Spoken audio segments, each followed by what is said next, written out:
I found out something very cool while researching this video. Fractional rigs are actually older than masthead rigs. I didn't even know that. They're over 100 years old. But if fractional rigs came out first, why did almost the entire sailing community switch to masthead rigs by the mid 20th century?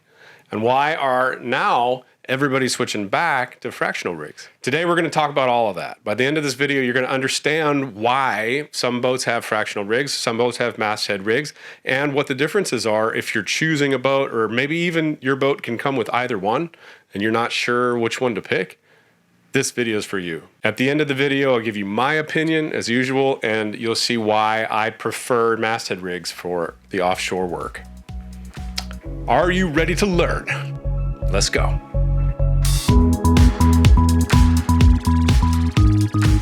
Okay, let's jump back to the early 1900s, or even a little before that, where gaff rigs were the main standard. Picture short, squat masts with two booms, and when the boom lifted up off the other boom, you had this four-sided, almost square sail. And they did that because the material that they used was this heavy canvas, and it really didn't work well for having a big wing or a taller mast. It would just billow out at the bottom and not hold its shape well and stretch. It was really a pain to work with. So instead, sailors went with wide and low. But racers are always looking for an edge, and over time, the designs started shifting into taller masts and smaller head sails and bigger mainsails, what we now call fractional rigs. The forestay didn't connect to the top of the mast, it connected partway up the mast, like 7/8 or 3/4. And that kept the center of effort of the sail lower, which made the sail more efficient and allowed for better sail shape, especially in changing wind. This was a huge upgrade, and these boats with this fractional rig started dominating the racing scene. Then came the game changer, Dacron. It was lighter, it was stronger, and most importantly, it held its shape, so you could make wings that were taller to catch more air and create more lift, and it didn't bag out or stretch out like canvas did. This is where masthead rigs came in, because now you could have that wing shape in the front be just as tall as the wing shape in the back, move the mast back just a little bit so the center of effort was still the same. These rigs were simpler, beefier, naturally packed with horsepower because you could have a big jib all the way up to the top and overlapping the main. And now that you have a smaller main, it's a little bit easier to handle and easier to reef. But the real question is, if fractional rigs were already working just fine, if they gave you better control, easier depowering, and great balance, why did the sailors switch? And now, why are they switching back? Okay, let's break it down really quick. On a masthead rig, the forestay goes all the way up to the top of the mast. On these types of rigs, you'll usually see an overlapping jib, like a 130 or a 140, and a smaller relative mainsail size. With a fractional rig, that forestay attaches partway down the mast, usually about 3/4 or 7/8. That means smaller jib, bigger main. Mast is usually a little bit more forward on those boats, just because they have to balance the center of effort of both sails. So these do different things when you adjust the stays, and this is the critical difference. The best way for me to explain it to you is with this video. Imagine your mast is a fishing pole. On a fractional rig, when you crank down the backstay, it's like pulling on a line that's not at the tip. It bends at the middle of the rod. That fulcrum, where the forestay attaches, doesn't move. Only the top bends back and the belly of the mast bends out. When the mast gets pushed forward in the belly, it pulls at the mainsail and flattens out that curve of the mainsail. This is a powerful tool. Flattening the main like this lets you dump some of the power without reefing the sail, because now that you've flattened the sail out, it's not creating as much lift, therefore, you don't have to take that reef. You can just crank the backstay for those gusts or if the wind increases a little bit. And this is huge for racers. They really, really want that control of shaping the sail exactly how they need it for the current wind speed within 0.5 knots. Okay, now imagine that same fishing pole on a masthead rig. When you pull on the backstay of a masthead rig, it actually bends the tip of the mast backwards. The belly of the mast doesn't bend out, usually because it has a baby stay on it and just the fulcrum's not there to make it bend like that. What you get on a masthead rig is as you pull back on the backstay, the forestay gets tighter. Now, when you have the forestay tighter, you can make more of a blade sail, and that will help you go upwind. You want that forestay as tight as possible. Think about it like an airplane wing. If an airplane wing had a big bow to it, it wouldn't create the same kind of lift. It's completely straight and flat. It creates the perfect amount of lift. Same thing, if you turn that airplane wing on the side, that's your jib. You want it to be as straight as humanly possible to create the maximum amount of lift so you can point higher and higher upwind. This distinction, the difference between the two fishing poles bending, is the reason that fractional rigs are so much better in a dynamic environment where you're racing and you need that small changes in sail shape to really take advantage of the wind conditions. While on a masthead rig is more for, say, like a cruising sailor. You don't really need to fine-tune the sail shape with every 2 knots change in the wind. What you want is something that you can prioritize reliability and strength, simplicity, robustness. It's just a more simple rig. So fractional rigs sometimes include a baby stay. That's that little stay that goes on the front of the boat that kind of keeps the belly out and shaped the way you want it. You can adjust that on a masthead rig and a fractional rig, but usually that's a static thing. What baby stays are there for is to reduce pumping of the mast and help with that sail shape statically. This was a pretty common thing in older fractional rigs. Modern fractional rigs, a lot of the time, don't have a baby stay because they don't really need it. A lot of the time they have swept-back spreaders, and the swept-back spreaders, because of the geometry, is taking a lot of the forces that the baby stay would have done. And it clears up that foredeck. It makes it a lot easier to put a dinghy on the boat, or pads, or people lay down there, or whatever.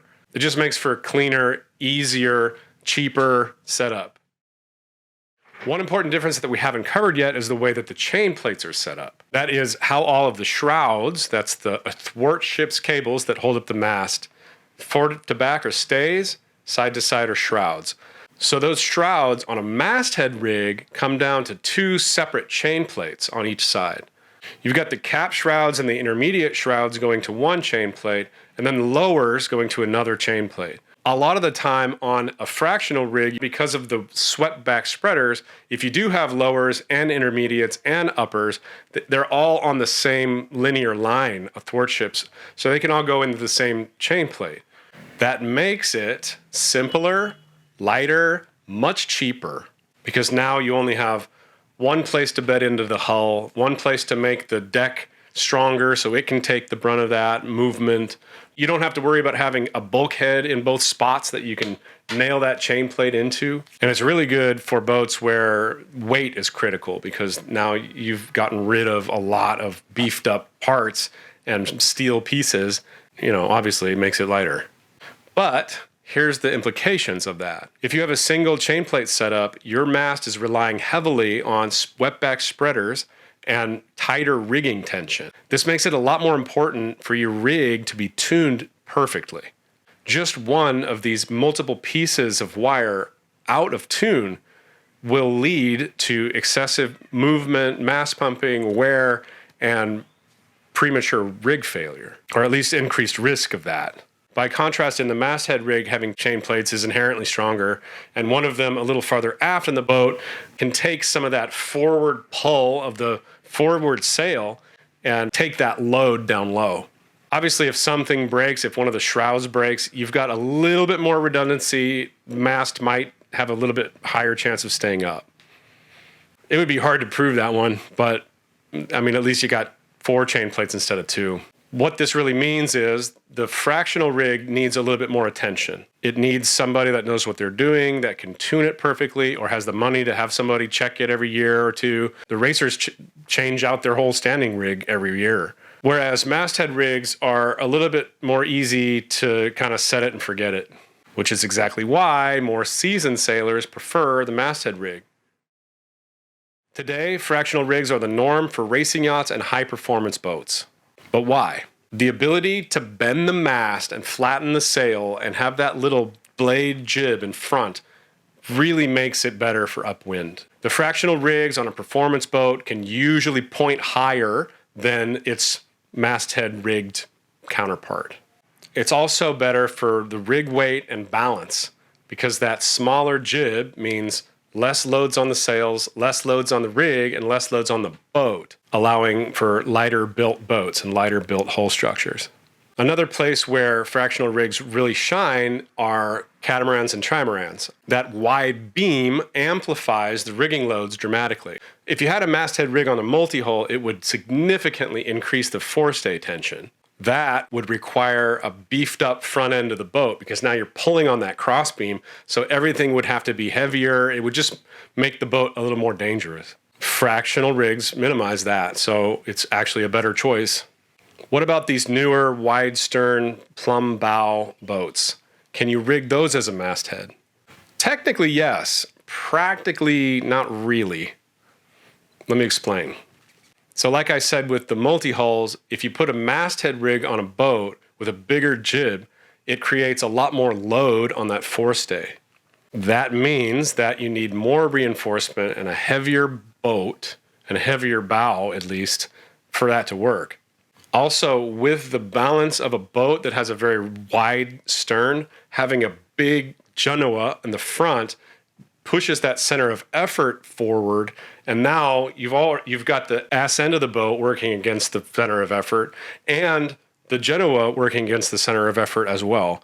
So really, it doesn't make sense to have a huge foresail on a boat like that. So modern hull shapes naturally lend themselves to fractional rigs because fractional rigs have bigger mains and they position that center of effort aft. It really complements that hull shape and balances it out. In my opinion, fractional rigs work offshore if one of these conditions are met. You have a lightweight or performance-oriented hull. You're an experienced or active racer and you prefer having a rig that you can tune like that on the go, or your rig and your hull were engineered to go with each other. Like that boat has to have a fractional rig because that's what it's for. You wouldn't put a 140 Genoa on it because then you'd mess up the balance. So just understand that this isn't about good or bad or which one's better or worse. It's just if you have a fractional rig, you're going to have to do a little bit more trim and you're going to have to pay attention a little more to the shroud tension. And it's just a little more active sail management while at sea. Okay, if you haven't guessed yet, my bias is towards a masthead rig. I think they're a little bit safer. I like the redundancy of having the 4 chain plates instead of 2. I don't really love the swept-back spreaders on any boat. 1, because they're harder to tune, and 2, more importantly, it's a lot harder to go wing on wing, especially if they have a very small jib. Like if you have a self-tacking 90% jib and you're trying to go wing on wing with a boat with swept-back spreaders and you can't put the boom out all the way, it makes it super difficult, almost impossible. So there are ways to mitigate that. You can just get a big spinnaker, like a symmetrical spinnaker or asymmetrical spinnaker. Problem with that is you don't have anything for strong wind. You know, the spinnaker in reality, you're putting away at like 15 knots apparent. Maybe some of you guys will do it to 20 knots apparent, but you're crazy. And now what are you supposed to use? You can't go straight downwind. So now you're doing this like jibing, weird S shape, and really it doesn't make your boat faster. That's the problem with catamarans too, actually. They don't really go downwind in heavy wind very well. If you have a boat with a masthead rig, now you can put one big sail out with a pole and then your boom all the way out to the side because there's no swept back spreaders getting in the way. And now you can reef both those sails as the wind gets stronger and you can go straight towards your destination, straight downwind. Now, yes, it will be rolly, but at least you've got that in your repertoire. And you can run that at night. You can run that very easily with new crew because it's easy to just get a winch handle on the furler and furl that in. The problem with one of the spinnakers, either an asymmetrical or symmetrical spinnaker, is you don't really want to run it at night. You don't want to run it with green crew. You don't want to run it just two-handed, like if it was you and your wife out to sea. Makes it a little, I mean, I'm just telling you what really works in the real world. Most people default not to use the spinnaker because it's just this humongous sail that can get out of control very easily. So unless it's really light wind, that's kind of where the spinnaker is actually used in the real world. And then the masthead rig is a little bit more simple, a little bit more redundant, a little bit stronger. Usually the mast is a little bit beefier, in my opinion. That's not every one of these boats. I'm not talking blanket here. There are a lot of fractional rigs that I really like, but on a whole, I prefer a masthead rig on an ocean-going, ocean-crossing boat. There's also something called the slot, where that space between the foresail and the mainsail, if you have an overlapping sail, will actually channel air and it'll go through faster and it'll feed it to the main better. And if you add a staysail stay, you can actually increase that speed and that lift from that slot, which makes it even better. So my favorite would be a masthead rig with a staysail. And then you could really cut upwind fast and hard, and that's my favorite boat to be on. It just gives you a lot of different options on what to do, depending on what direction you're going. And almost every wind strength is taken account of.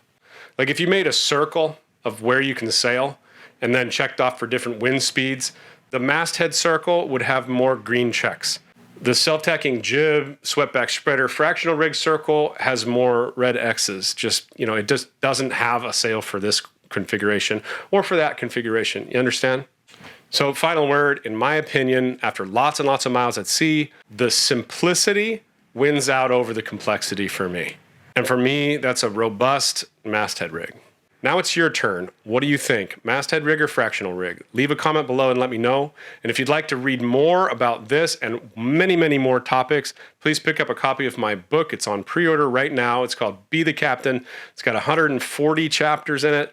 I'd like to thank everybody that already ordered the book. It's almost finished. It's in the final stages of edit. I was able to pay for professional editor, professional book designer, professional illustration designer. The book is turning out to be exactly what I thought it was capable of being, and that's all because of you guys. I love you so much. Thank you. I know you're going to love it. Thank you for watching the video and all the feedback that I'm getting. I'm glad that you guys find these videos interesting, and maybe they teach you a couple things. Much love. See you next week.